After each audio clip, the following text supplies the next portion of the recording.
எண்ணிலடங்கா தமிழ் எழுச்சி நிகழ்வுகளை ஐரோப்பிய நிலப்பரப்பு கண்டிருக்கிறது. கலை பண்பாட்டு நிகழ்வுகள் நூற்றுக்கணக்காக ஆயிரக்கணக்கில் நடந்திருக்கின்றன. ஆனால் முதன்முறையாக ஐரோப்பிய நிலப்பரப்பில் சுவிட்சர்லாந்து டாவோஸ் நகரில் உலகெங்கிலும் இருந்து தமிழ் தொழிலதிபர்கள் திறனாளர்கள் வருகிறார்கள். ஐரோப்பிய நிலப்பரப்பில் உலகத் தமிழ் தொழிலதிபர்களையும் திறனாளர்களையும் இணைத்து நடக்கின்ற மாபெரும் உலக மாநாடு ஜூன் 7, 8, 9 நாட்களில் உலகத் தமிழர்கள் அனைவரும் இணைவோம், புதிய வரலாறு படைப்போம்.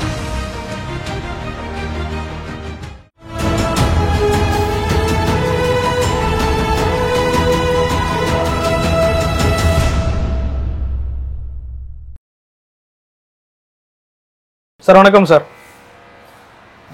அறுதி பெரும்பான்மையுடன் பாஜக கூட்டணி ஆட்சி அமைக்கிறது எப்படி பாக்குறீங்க? முதல் முறையா கேட்கிறேன், வேற யாருமே சொல்லாது. அறுதி பெரும்பான்மையுடன் பாஜக கூட்டணின்னு சொன்ன பாஜகன்னு சொல்லல, முதல் ஆள் நீங்க தான். வாழ்த்துக்கள். வேற என்ன சொல்றேன்? முடிவு எதிர்பார்த்ததா? இதை விட பெருசா எதிர்பார்த்தேன். எங்கேயோ தப்பு நடந்திருக்குது. இந்த தடவை 400 இடத்துல அவங்க வருவாங்கன்னு நினச்சேன். 290 கூட்டணியெல்லாம் சேர்த்து வந்துருக்குது. அதில் நம்ம மக்களிடம் ஏற்படுத்திய விழிப்புணர்வு நல்லா வேலை செஞ்சதுங்கிறது இந்த தேர்தலில் நமக்கு தெரிஞ்சிருக்குது. ஏன்னா தேர்தல் ஆணையம் ஓரளவுக்கு நேர்மையாக நடக்க வேண்டிய கட்டாயத்துக்கு ஆளாக இருக்குது. இல்லாட்டி போனால் 400 வந்திருக்கும். இப்போவே கூட ஒரு சில சந்தேகங்கள் இருக்குது.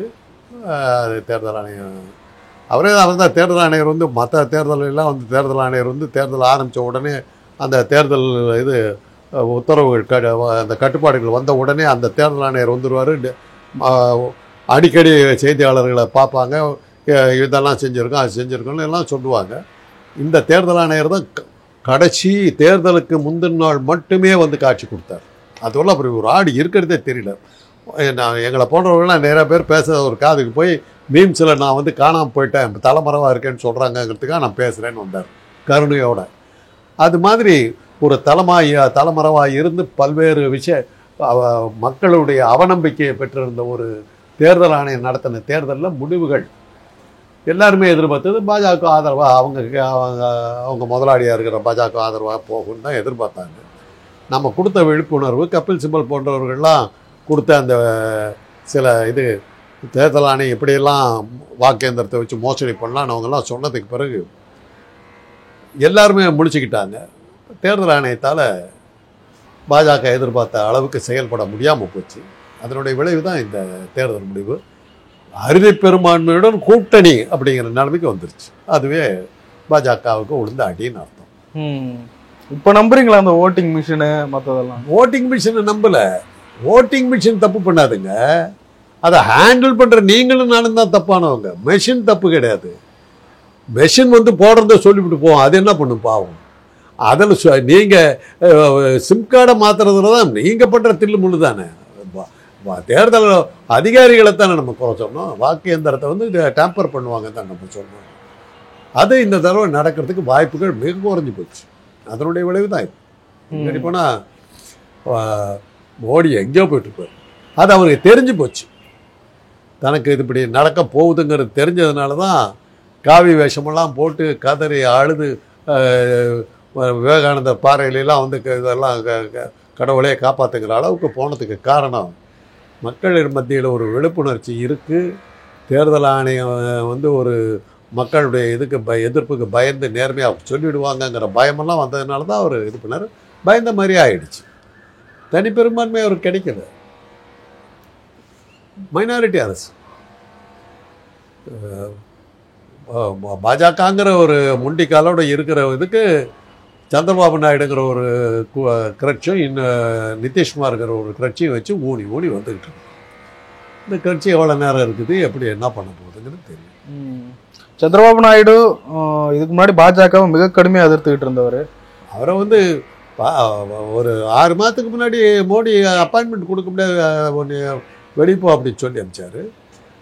அமித்ஷா அவர் ஒரு சந்தர்ப்பவாதி, அவரெல்லாம் அரசியலை விட்டு வெளியே அனுப்பணும்னு சொன்னார். இதெல்லாம் இருக்குது. அதெல்லாம் இப்போ சொல்கிறதுல அர்த்தம் இல்லை. அதெல்லாம் இப்போ சொன்னோம்னா அப்படி பார்த்தீங்கன்னா 67 திமுகவும் ராஜாஜியும் கூட்டு சேர்ந்த போது அதை தான் சொன்னாங்க. ராஜாஜியும் அண்ணாவும் ஒருத்தர் இப்படி தான் பேசிக்கிட்டாங்கன்னு கிடையாது. குல்லுகப்பட்டார் ஆச்சாரியார்லாம் சொன்ன இவர் 2 பேருமா கூட்டணின்லாம் அன்றைக்கி பேசினாங்க. பட் அவங்க 2 பேரும் ஒன்றா இருந்தாங்க. தேர்தல் முடிஞ்ச உடனே பெரியாருக்கு சமர்ப்பணம்னு அண்ணா போய் நின்றார். இப்போ ராஜாஜி எதிர்பார்க்கல, உடனே அந்த கூட்டணி கலைஞ்சி. ஆனால் அறுதி பெரும்பான்மையோட திமுக வந்துட்டதுனால ராஜாஜியால் அதுக்கு மேலே ஒன்றும் செய்ய முடியாமல் போயிடுச்சு. இப்போ இன்றைக்கி நிலைமை அது இல்லை. சந்திரபாபு நாயுடுவோ நிதிஷ்குமாரோ யாரோ ஒருத்தர் காலம் வரனாக்கா ஆட்சி காலி. மைனாரிட்டி அரசு அந்த ஒரு கஷ்டம் அவருக்கு வந்துருக்குது. முதல் முறையாக மோடி ஒரு கூட்டணி கட்சிகளுடைய ஆதரவோடு நிற்க வேண்டிய கஷ்டத்துக்கு ஆளாகி இருக்கிறாரு. தன்னிச்சையாக இருப்பார், சந்தோஷமாக இருப்பார், மகிழ்ச்சியாக இருப்பார், பார்லிமெண்ட்டுக்கு வரமாட்டார், ஃபாரின் ட்ரிப்பில் இருப்பார், அதானி வீட்லேயே இருப்பார், அதானி பிளைனில் தான் போயிட்டுருப்பார், பார்லிமெண்ட்டுக்கு வந்தாலும் பதில் சொல்ல மாட்டார், ப்ரெஸ் மீட் வைக்க மாட்டார். இப்படி எல்லாம் ஒரு சுகமான ஒரு வாழ்க்கை வாழ்ந்துக்கிட்டு இருந்த ஒரு மனுஷனுக்கு வந்த கஷ்டத்தை நினச்சா தேம்பி அழுவலான்னு அந்த அளவுக்கு சுவாபமாக. இப்போ இந்தியா கூட்டணிக்கு விதை போட்டவரே நிதிஷ்குமார் தான். அவர் இன்னைக்கு மோடி பக்கத்தில் இருக்கிறாரு. அது மோடி பக்கத்தில் அவர் பீகார் எலெக்ஷன்லேயே மோடி பக்கத்தில் தான் இருந்தார். அதுக்கப்புறம் என்னாச்சு, மோடி வேலையை காட்டினார். ஒரு வருஷம் கழிச்சு அப்புறம் என்ன பண்ணார் நிதிஷ்குமார் ஞாபகம் இருக்குல்ல? இவர் சீஃப் மினிஸ்டர் மாத்திரம் கொடுத்துட்டு மற்ற எல்லா போர்ட்ஃபோலியும் தான் கையில் வச்சுக்கிட்டு அவங்க வச்சது தான் சட்டம். நிதிஷ்குமார் பொம்மையாக தானே உட்கார வச்சுருந்தாங்க பீகாரில். ஒரு வருஷத்துக்கு அப்புறம் நிதிஷ்குமார் என்ன பண்ணார், ஒரு ஆட்டம் காட்டினார், பாஜக பொம்மையாக மாறிச்சு, அவருக்கு ஆட்சி கொடுத்தாரு. நாளைக்கு அது இங்கே நடக்காது என்ன இருக்குது? நிதிஷ்குமார், சந்திரபாபு நாயுடு, இன்னொரு பக்கம் குமாரசாமி கர்நாடகாவில், அங்கே ஏக்நாத் ஷிண்டே, இவங்கெல்லாம் முக்கிய இலாக்காக்களை கேட்பதாக தகவல் வெளியாகிட்டு. என்ன சும்மா வந்து உங்களுக்கு நீயே பொழைச்சிக்கோன்னு விட்டுருவோங்க? கண்டிப்பாக கேட்கத்தான் செய்வாங்க. இவங்களுக்கு பாவம் அந்த கதர் வாரியம், இந்த மாதிரி கைத்தொழில் வாரியம், பனை ஓலை வாரியம், இந்த மாதிரி வாரியத்துக்கெல்லாம் மந்திரியாக இவங்கெல்லாம் உட்காந்துருப்பாங்க. மோடிக்கே மிஞ்சி போனாக்கா அவர் ரொம்ப எல்லாரும் பிளேனில் பறக்கிறதுக்கு ஆசைப்படுறவங்கிறதுக்காக அந்த சிவில் ஏவியேஷன் டிபார்ட்மெண்ட்டை அவர் கொடுத்துட்டு பிரதம மந்திரி சிவில் ஏவியேஷன் கொடுக்குறாங்க. சொல்ல முடியாது, அவரே பிரதம மந்திரியாக வேண்டாம்னு சொல்லி இது பண்ணால் கூட ஆச்சரியப்படும். மோடி பிரதமராக தேர்ந்தெடுத்துட்டாங்க, 6 மாதம் கழிச்சு அவரை கழுத்தை இருக்கலாம். இல்லை, இன்னொரு பாயிண்ட்டை நீங்கள் பார்க்கணும், உள்குத்து வந்துருக்குது அங்கே. அதை நம்ம மறந்துட முடியாது. உத்தரப்பிரதேசத்தில் எப்படி தோல்வி, இந்த தோல்விக்கு என்ன காரணம்? ஆதித்யநாத்தை வந்து நீங்கள் படி எடுத்தீங்க. அவர் வந்து மோடி எப்படி பிரதம மந்திரியாக வர முடியும் அப்படின்னு சொல்லி ஏதோ சொன்னார். நிதின் கட்கரியும் சொன்னார். சொன்ன உடனே என்ன பண்ணார், சிஏஜி அறிக்கை விட்டு நிதின் கட்கரி வந்து அவருடைய இலாக்காவில் தான் 1.5 லட்சம் கோடி ரூபாய் ஊழல் நடக்குது அப்படின்னு சொல்லிட்டு நிதின் கட்கரி ஊழல் பெருவழின்னு ஓரம் கட்டினார். ஆதித்யநாத் இதில் வந்து 2 இடைத்தேர்தல் நடந்து 2 இடைத்தேர்தலையும் படுதோல்வி அடைய வச்சு ஜாக்கிரதையாக இருந்தார். நிதின் கட்கரி கொஞ்சம் கேட்டு இருந்தார், ஆதித்யநாத் வேலையை கட்டிட்டார். உத்தரப்பிரதேசத்தில் இருக்கிறவன் யார் ஜெயிக்கிறானோ அவன் தானே வந்து பிரதம மந்திரியாக வர முடியும். அங்கேயே ஒன்றை இல்லாமல் பண்ணிடுறான் பாருன்னாரு. அதானே ஆச்சு. அது மாத்திரமா, வாரணாசியில் மோடியினுடைய வெற்றி என்ன, எப்படிப்பட்ட வெற்றி? மொதல் 4 ரவுண்டு பின்னடைவு, தோற்று போயிடுவாருன்ட்டார். கடைசியில் பார்த்தா 1,20,000 வாக்குகளில் தான் வித்தியாசத்தில் தான் வெற்றி பெற்றிருக்காங்க. அந்த கட்சியினுடைய அத்தனை முக்கிய பிரமுகர்களும் 3 லட்சம் 4 லட்சம் வாக்குகள் வித்தியாசத்தில் ஜெயிச்சிருக்காங்க. இவர் ஒருத்தர் தான் மிக குறைந்த வாக்கு வித்தியாசத்தில் ஜெயிச்சு மக்கள் ரிஜெக்ட் பண்ணியிருக்காங்க.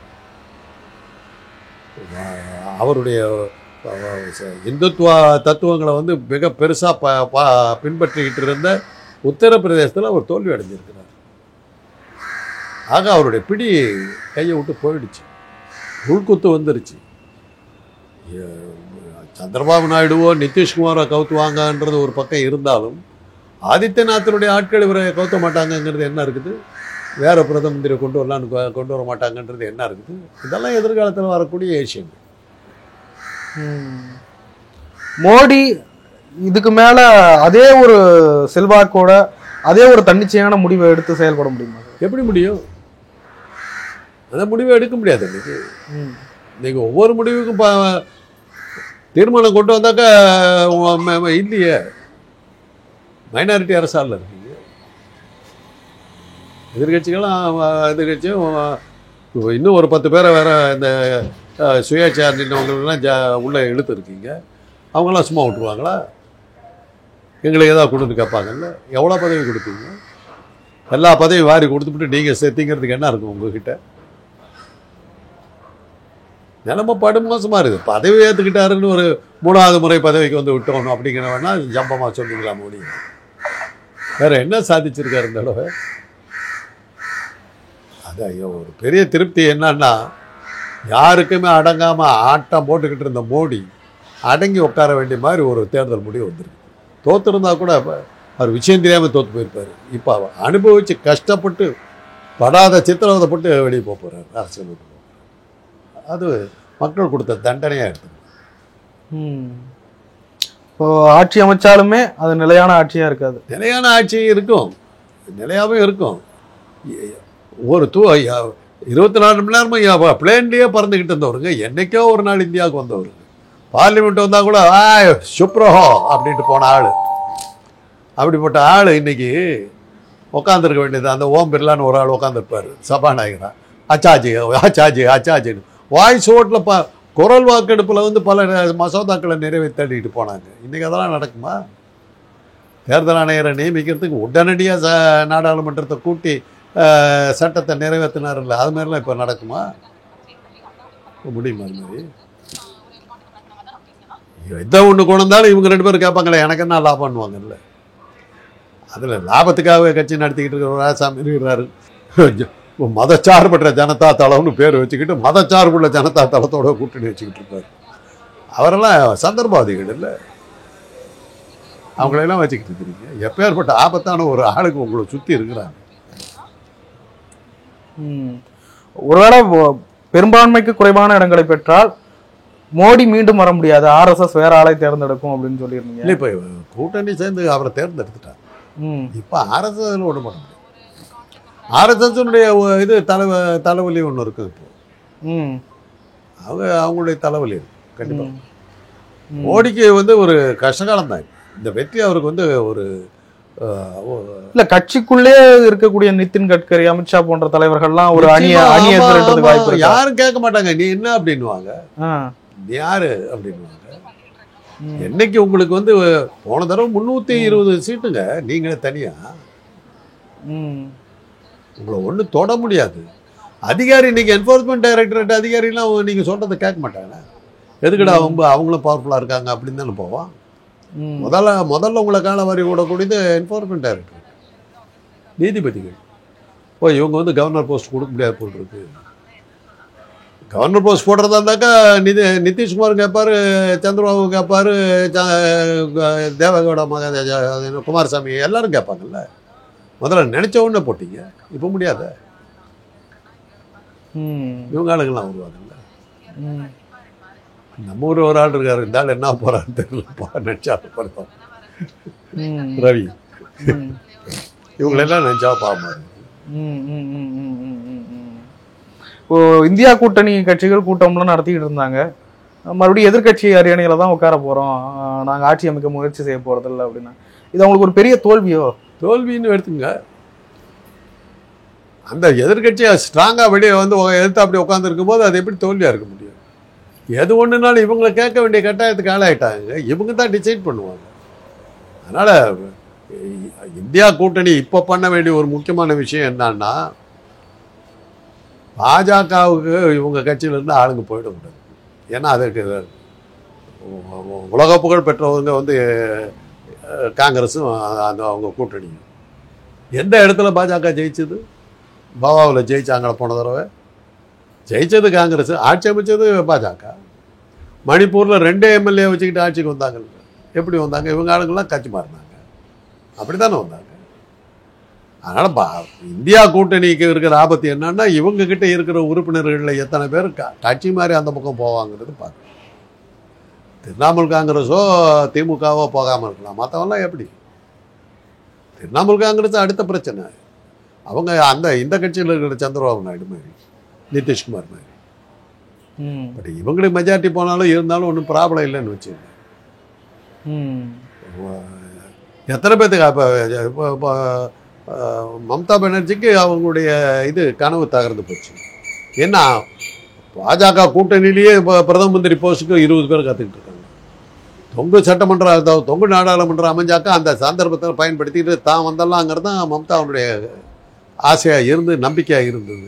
அங்கேயே 10 பேர் இருக்கும்போது அவங்கள தாண்டி இவங்களுக்கு அவங்க கொடுக்க மாட்டாங்க. அதனால் மம்தா கொஞ்சம் இந்தியா கூட்டணியை விட்டு வெளியே போகிறதுக்கு வாய்ப்புகள் குறைச்சி.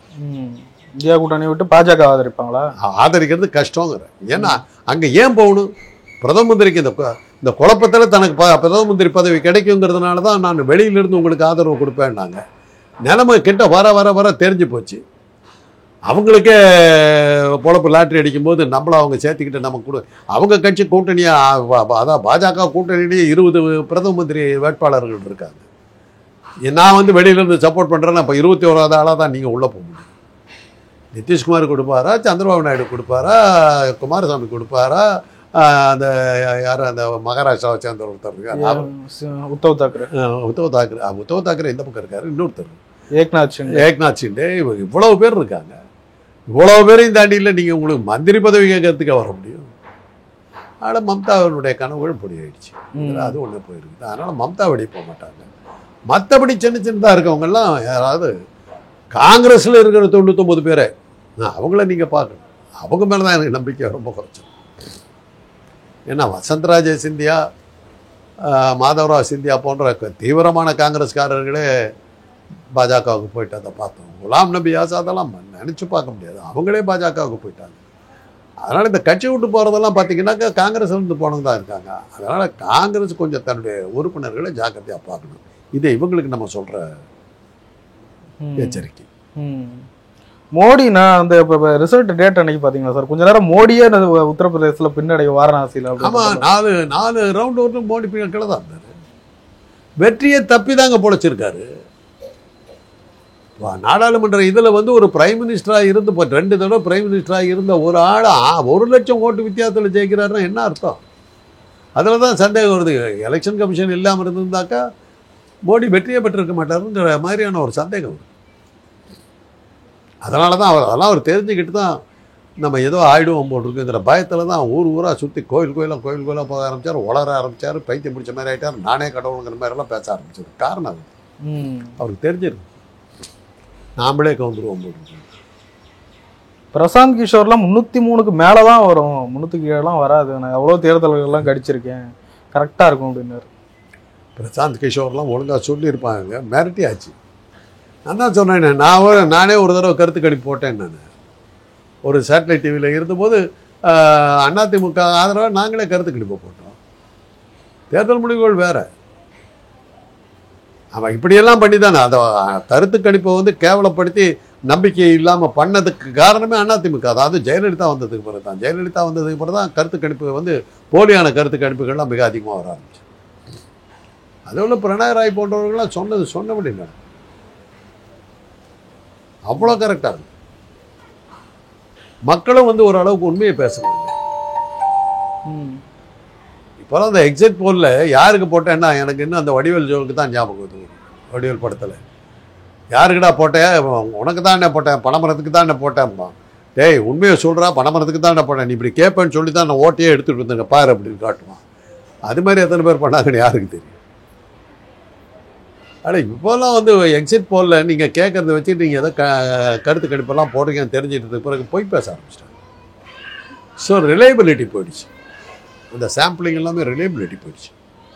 ஆனால் இன்றைக்கி வந்து கருத்து கணிப்பெல்லாம் நான் முதல்ல உங்ககிட்டயே சொல்லியிருக்கேன். கருத்து கணிப்பு காலமெல்லாம் மலையேறி போச்சு. இனிமேல் கருத்து கணிப்பெல்லாம் எடுக்கிறதுல அர்த்தம் இல்லை.